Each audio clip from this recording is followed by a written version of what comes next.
The man behind me was about to die, and somehow, I was the only person in the room who noticed. I was carrying a tray of sparkling water through the back half of the Belmont when I saw the reflection in a polished silver column. One man moved toward Adrian Blackwood. Too quickly, too deliberately. I didn't know who Adrian was then. I only knew that something was wrong. The Belmont was the kind of restaurant where people lowered their voices when certain guests arrived. Expensive suits, quiet security, watches that cost more than my car. I had worked there for 11 months, long enough to recognize money, but not long enough to stop being surprised by it. My name is Emily Carter. I was 27, plus size, and saving every dollar I could for a better apartment and a life that didn't depend on tips. Most nights, I was invisible. That night, invisibility would have been easier. Adrian stood near the private dining room, tall, composed, dressed in a black suit that seemed to absorb the warm light around him. His dark hair was neatly brushed back, and his expression gave nothing away. 6 men surrounded him, yet somehow he looked completely alone. Then I saw the flash of metal in the reflection. My heart stumbled. I didn't think. I dropped the tray. Glasses scattered across the carpet with a sharp series of cracks, and every head in the room turned. Adrian looked toward me. The stranger moved. I stepped forward. For one breath, the entire restaurant seemed to disappear. I put myself between them. Then everything stopped. No shouting. No chaos. Just silence. I could hear my own breathing. Adrian stared at me as though I had just spoken a language he had never heard before. His security team moved instantly, placing themselves between him and the threat. I barely understood what was happening. All I knew was that my hands were shaking and my knees felt weak. Adrian walked toward me. Everyone else seemed to move out of his way. When he stopped, his blue-gray eyes met mine. "Why did you do that?" His voice was quiet. I swallowed. "Because you didn't see him." He studied me for several seconds. Then his gaze dropped to the trembling hands I was trying to hide. "What's your name?" "Emily." "Emily what?" I almost laughed from nerves. "Emily Carter. And before you ask, I'm not looking for a reward." Something changed in his expression. Not warmth exactly. Something more careful. "You don't know who I am," he said. "No," I answered. "Should I?" One of his men looked at me as if I had just said something impossible. Adrian didn't smile, but his eyes softened for half a second. "Probably." I took a breath and glanced toward the restaurant floor, where my broken glasses were still scattered. "Then maybe you should tell me." He looked at me for a long moment. Then he said the one sentence that made the room suddenly feel much colder. "My name is Adrian Blackwood." I had heard that name before. Everyone in Chicago had. I just hadn't realized the man I had stepped in front of was the man people whispered about when they thought nobody was listening. And now he was looking at me like he had just discovered something far more dangerous than the threat behind him. "You should probably be afraid of me." Adrian Blackwood said it so quietly that I almost missed the warning in his voice. We were standing inside a private dining room at the Belmont, separated from the rest of the restaurant by a pair of heavy wooden doors. Less than 10 minutes had passed since I stepped in front of him, and somehow my entire evening had changed. A woman from management had brought me a glass of water. One of Adrian's security men stood near the entrance. Another was speaking quietly into an earpiece. Everyone seemed to know what to do except me. I sat on the edge of a leather chair, staring at my hands. They were still trembling. Adrian remained across the room, watching me with the kind of patience that made me more nervous than anger would have. "Are you hurt?" he asked. "No, are you certain?" "Yes." I looked up at him. "I am more embarrassed than anything else." His expression shifted slightly. "Embarrassed."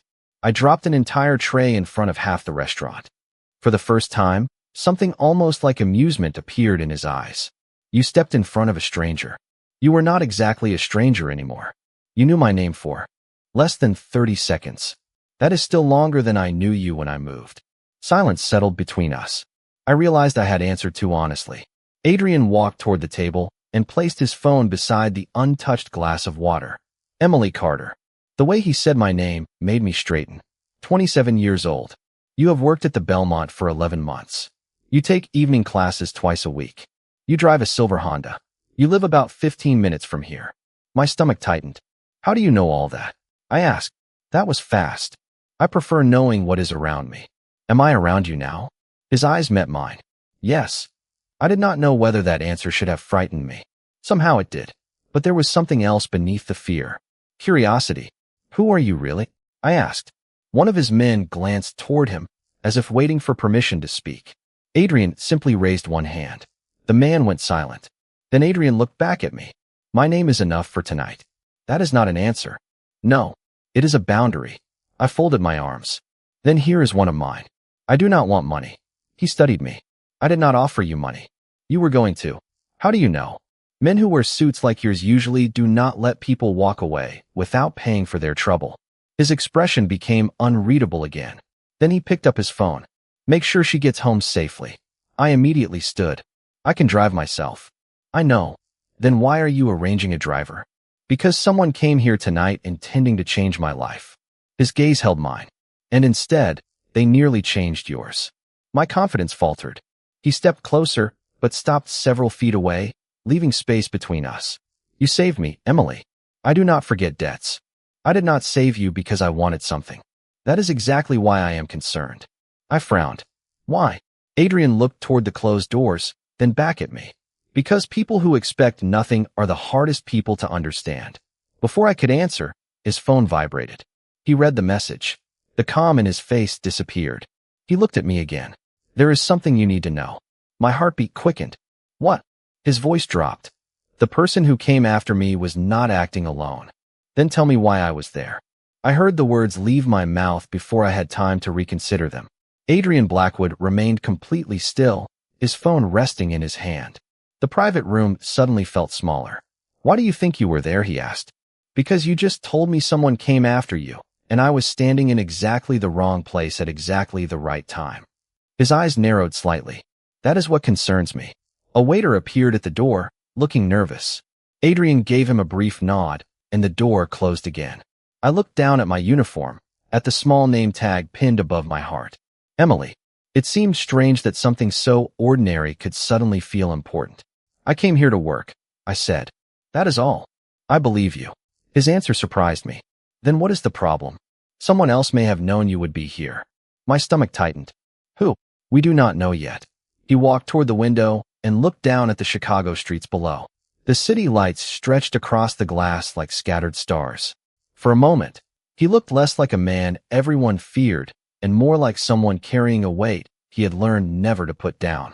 The person who approached me tonight was not one of my usual enemies, he said. That means someone outside my organization knew enough to predict where I would be. And because I was working here, you may have been part of their calculation. I shook my head. That does not make sense. I am a waitress.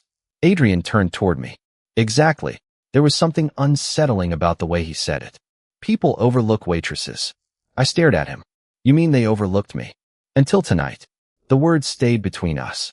I thought about the reflection I had seen earlier. The silver column. The movement behind him. The instant when my body had reacted before my mind understood why. I noticed him before I saw his face. I whispered. How? Adrian asked. I closed my eyes for a moment, trying to remember. His reflection. In the column. Adrian's expression changed. What did you see? A dark jacket. His hand. Something. Shiny. I paused. And he was watching you. Not me.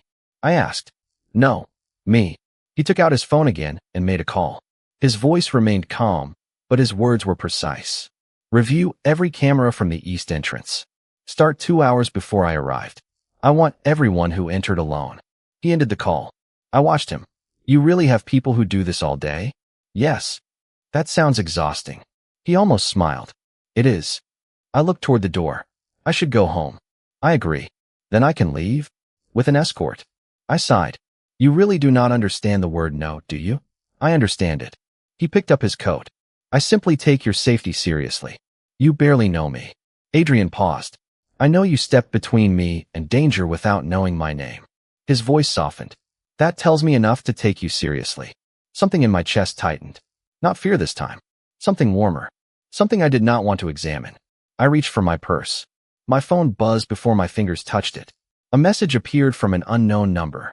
There were only 7 words. I read them once. Then again. My hands went cold.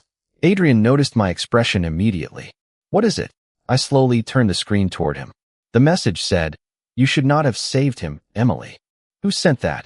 Adrian asked. I could barely hear him over the sudden pounding in my ears. I stared at the message again. hoping the words would somehow change. They did not. You should not have saved him, Emily. I do not know, I whispered. Adrian held out his hand. Give me the phone. I hesitated for half a second, then placed it in his palm. His eyes moved across the screen. The calm expression disappeared from his face. Not anger. Something colder. Calculation. When did this arrive? Just now. Was your phone with you the entire evening? Yes. He looked at the screen again. Did anyone ask for your number tonight? I shook my head. No. Anyone at the restaurant? No. Anyone outside? I do not think so. He handed the phone back. We are leaving. Where? Somewhere safe. My apartment is safe. Adrian looked at me. I already knew what he was going to say. You do not know? That. I wanted to argue. Instead, I looked at the message again. For the first time since I had started working at the Belmont, the familiar streets outside no longer felt completely familiar. A few minutes later, I followed Adrian through a quiet service entrance. The cold Chicago air hit my face. A black sedan waited near the curb. I stopped. I can take my own car. Adrian turned toward me. Where is it? 2 blocks away. Then we will send someone for it. You really have an answer for everything. Usually. I almost smiled. That must be exhausting too. His expression softened for a moment. You have a habit of making difficult situations sound ordinary. It is how I survive difficult situations. He opened the rear door of the sedan, but did not touch me or try to rush me. He simply waited. I got inside. The drive through downtown was quiet. Chicago moved past the window in streaks of white and gold. I watched pedestrians cross streets, couples leave restaurants, taxis wait at red lights. Ordinary life continued as if nothing had changed. But mine had. Adrian sat across from me, looking at his phone. Every few minutes, he received another update. Finally, he looked up. We found something. My stomach tightened. Already. The number that sent your message was not registered to a person. What does that mean? It means someone wanted to hide. I looked out the window again. Why would anyone care that I saved you? Adrian did not answer immediately. That is what we are trying to understand. The sedan turned onto a quieter street and stopped outside a private residence surrounded by tall iron fencing and soft exterior lights. I stared at the building. This is your house. One of them. I turned toward him. How many houses do you have? Enough. I stepped out and followed him inside. The place was elegant but surprisingly quiet. No music. No television. Just the soft sound of footsteps across polished floors. A woman in her 60s appeared from a hallway and smiled when she saw Adrian. Then her eyes moved to me. Her smile faded into surprise. Who is she? Adrian answered without hesitation. Emily Carter. The woman looked at me for several seconds. Then she looked at Adrian. Something passed between them that I could not understand. Emily Carter? She repeated. Yes. Her face changed. Not fear. Recognition.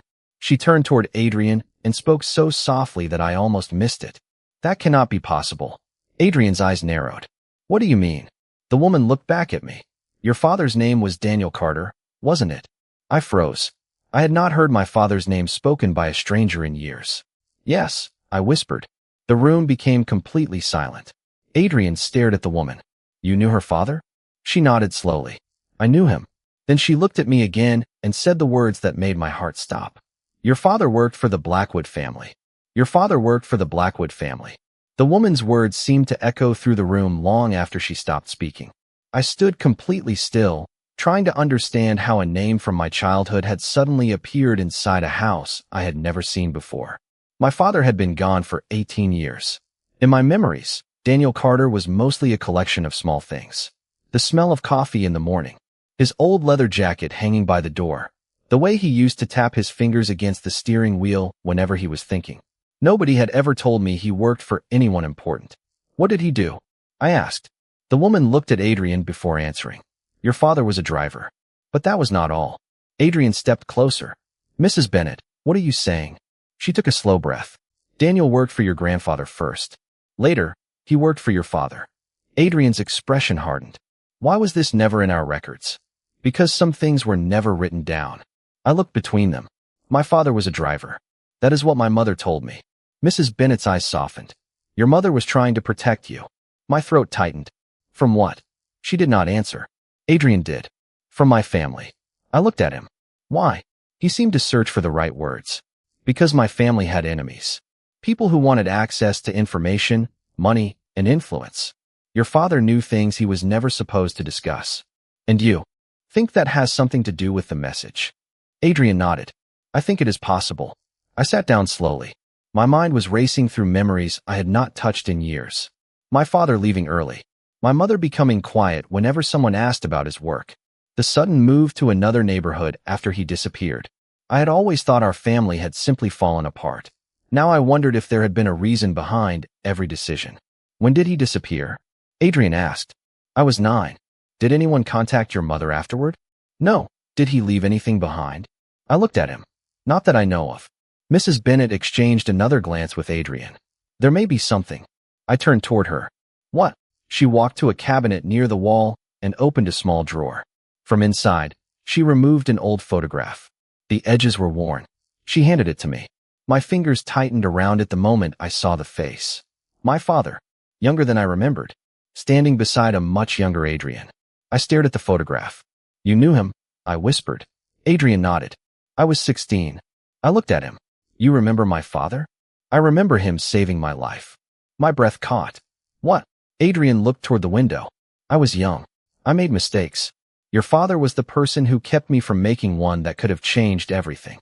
I looked back at the photograph. Then why did nobody tell me? Because Daniel disappeared before anyone could. The room felt colder. I turned the photograph over. There was writing on the back. A date, a name, and one sentence in my father's handwriting. I read it twice before my voice failed me. Adrian reached for the photograph, but I pulled it closer. Emily, he said quietly. What does it say? I looked up at him. It says, if anything happens to me, keep my daughter away from the Blackwoods. Keep my daughter away from the Blackwoods. I read the sentence again, hoping I had misunderstood my father's handwriting. I had not. My fingers tightened around the photograph. Why would my father write this? Adrian did not answer immediately. He looked at the picture, then at me, as though he were remembering something he had spent years trying to forget. Because he knew my family better than you did. I stood. Then tell me everything. Emily, there are things you do not want to know. That is not your decision. My voice surprised even me. It was not loud, but it was steady. My father disappeared when I was 9.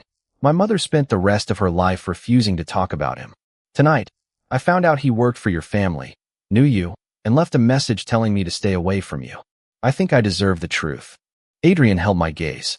For several seconds, neither of us spoke. Then he nodded. Your father was trusted by my grandfather. He drove him, handled private errands, and protected information that never appeared in official records. He was not part of the family business, but he was close enough to know how dangerous it could become. What happened? There was a disagreement inside the organization. About what? Adrian looked toward the photograph. Someone wanted control of something your father was protecting. What was he protecting? I do not know. That answer made me pause. You are the Mafia Boss, and you do not know? Not everything. His voice was quiet. Power does not mean having every answer. Sometimes it means knowing which questions can destroy people. I looked down at the photograph again. My father knew something. Yes. And someone wanted it. Yes. And now someone thinks I know where it is. Adrian nodded once. The room suddenly felt different. This was no longer about a message from a stranger. It was about a story that had started before I was old enough to understand it. There is one more thing, Adrian said. I looked up. What? The night your father disappeared was the same night my mother left the city. I stared at him. Your mother? She was supposed to leave for Boston. She never arrived. I felt a chill move through me. What happened to her? She disappeared from our lives too. Mrs. Bennet quietly stepped toward the doorway. There is something you both need to see. She returned carrying a small wooden box. It looked old, with a brass latch and faded initials carved into the top. My initials. E.C. I stared at it. That is mine. Mrs. Bennet nodded. Your father left it with me 18 years ago. My breath caught. Why did you wait until now? Because he told me not to open it unless you ever came back into the Blackwood house. Adrian looked at me. And you never knew this place existed. No, Mrs. Bennet placed the box on the table. I reached toward it, but stopped. What is inside? She shook her head. I never looked. Adrian stepped closer. Then we opened it together. I glanced at him. Why together? His expression softened. Because whatever your father left behind may explain why someone wanted you at the Belmont tonight. I placed my hand on the brass latch. It was cold beneath my fingers. I lifted it slowly. The box opened with a quiet click. Inside was an old key, a folded letter, and a photograph of two women standing beside a black car. One was my mother. The other was Adrian's mother. And on the back of the photograph, written in my father's handwriting, were 5 words that made Adrian stop breathing. They trusted the wrong person. They trusted the wrong person. I could not stop staring at those 5 words. My mother stood frozen in an old photograph, smiling beside Adrian's mother as if they had known each other for years.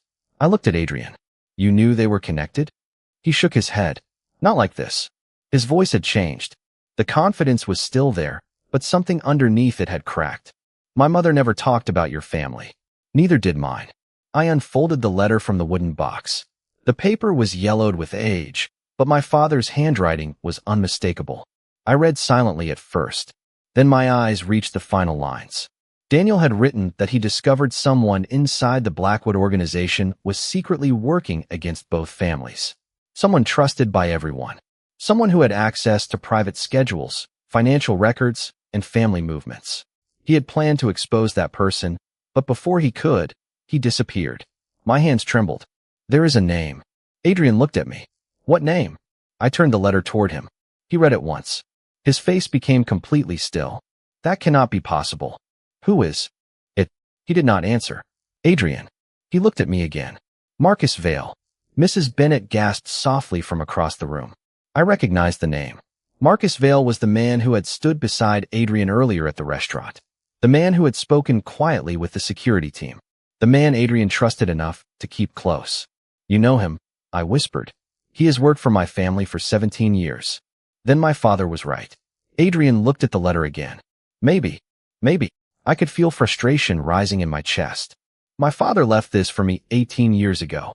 Someone sent me a message tonight because I saved you. Your family is connected to mine. Your mother and mine knew each other.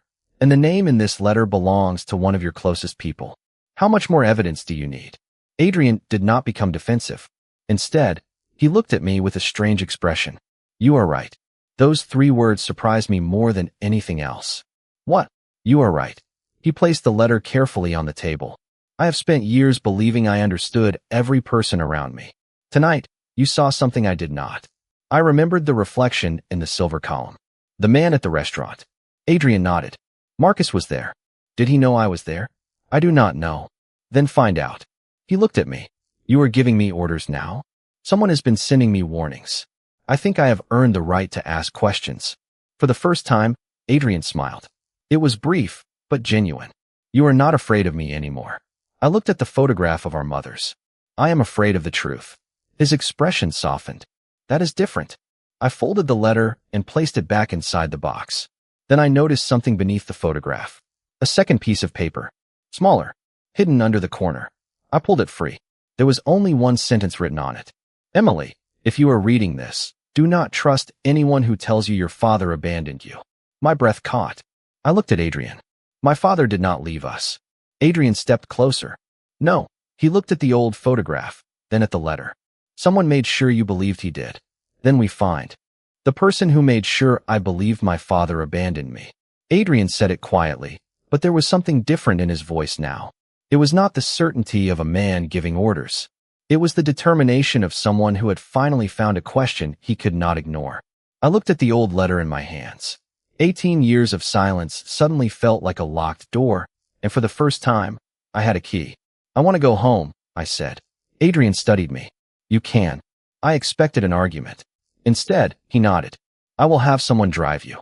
No, his eyebrows lifted. No. I appreciate what you are trying to do, but I cannot keep staying in your house every time something frightening happens. He was silent. I need my own life. I understand. Do you? I asked. Because every time you say you understand, someone appears with a car. A faint smile touched his face. That is fair. I picked up my purse. I am going home. Adrian moved toward the door and opened it for me. Then I will respect that. I stopped. Somehow, that answer surprised me more than if he had refused. You are not going to stop me? No, he looked directly at me. Protecting you does not give me the right to control you. For a moment, neither of us spoke. Then I walked toward the door. Emily. I turned. Adrian held the wooden box in his hands. Take this. Why? Because it belongs to you. I accepted it. Our fingers did not touch. He was careful about that. And the letter? I asked. Keep it somewhere safe. What about Marcus?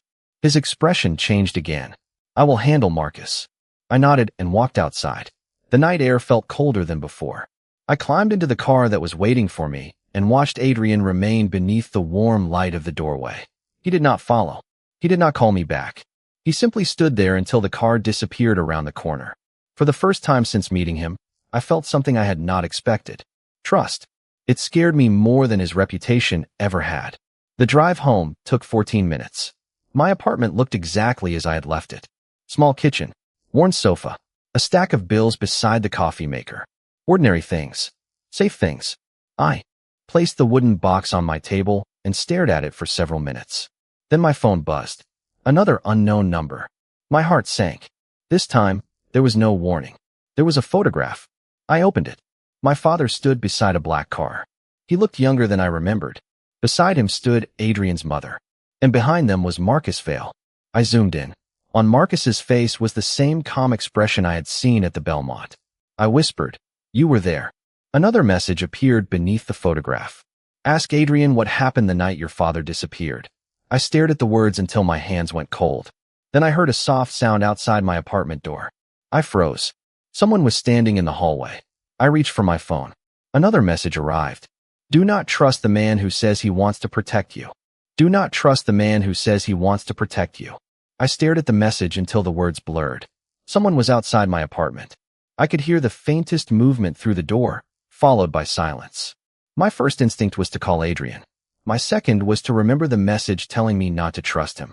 I stood there, holding my phone with both hands, listening. Then my phone rang. Adrian. I answered without speaking. Emily. His voice was calm, but I heard the concern underneath it. How did you know? Know what? That someone might be outside my apartment. There was a pause. Because I sent someone to check on you. My heart sank. You said you would respect my choice. I do. Then why is someone outside my door? Because I received a message 20 minutes ago. What message? Adrian's voice became quieter. Someone accessed an old Blackwood security file tonight. I looked toward my door. What was in it? Your father's name. Everything inside me went still. Adrian, someone is outside. Stay inside. Do not open the door. His voice remained steady. I am coming. No, Emily. If someone wants me to believe I cannot trust you, then I need to know what is true. He was silent for a moment. Then listen carefully. Your father did not abandon you. He disappeared because he was trying to protect my mother. I closed my eyes. From Marcus? Yes. The name seemed to settle into place. What happened that night? Adrian took a slow breath. My mother discovered that Marcus had been using private information to manipulate people inside the organization. Your father found evidence. They planned to expose him together. But they never did. No, why? Because someone betrayed them before they could. I looked at the photograph on my table. My father, Adrian's mother, Marcus standing behind them. Suddenly, the picture was no longer a memory. It was evidence. Then why did Marcus stay with your family for 17 years? I asked. Because my grandfather believed he was loyal. And you? Adrian's answer came immediately. I believed it too. A soft knock came from the hallway. I stopped breathing. Adrian heard it through the phone. Emily, step away from the door. I did. Another knock followed. Then a familiar voice came through the wood. Miss Carter? It is Adrian's security team. Please open the door. I did not move. Something felt wrong. Adrian's voice came through the phone again. Do not open it. I whispered, why? Because my security team is still 2 blocks away. The hallway went silent. I looked at the wooden box on my table. The old key inside suddenly seemed important. I picked it up. Adrian, my father left a key. Where? In the box. Do you know what it opens?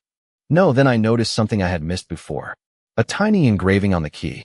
The same symbol I had seen in the old photograph. I think I know where it goes. Adrian's voice softened. Tell me. I looked toward the apartment door. Then I looked at the photograph of my father. The Belmont. There was a long silence. Emily, why? Because that symbol is on the private dining room door. Adrian exhaled slowly. Then your father left something there. I tightened my grip around the key. 18 years ago, my father had disappeared carrying a secret. Tonight, I had finally found the first door that might lead me to him. And somewhere beyond my apartment door, someone was waiting for me to make the wrong choice. This time, I was not going to let them choose for me.